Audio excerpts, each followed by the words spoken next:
ऐसे हैं। देखिए मेरा केला कितना बड़ा हो चुका है। इसको खा खा के इसको ज़मीन में बकरी गाड़ दी थी, तभी भी देखिए कितना अच्छा फूट गया है और कितना अच्छा लग रहा है। और देखिए 2 दिन बारिश हुई, सब चारा हरियरी हो गया है। कितना अच्छा मौसम लग रहा है, देख सकते हैं आप लोग।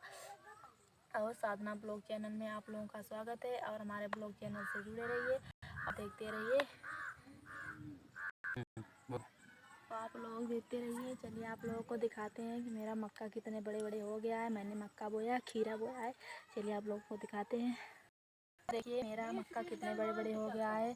और देखिए भिंडी है और खीरा भी है और लौका बोए हैं, रेलुआ बोए हैं। देखिए इधर फूल लगाए हैं, ये देखिए।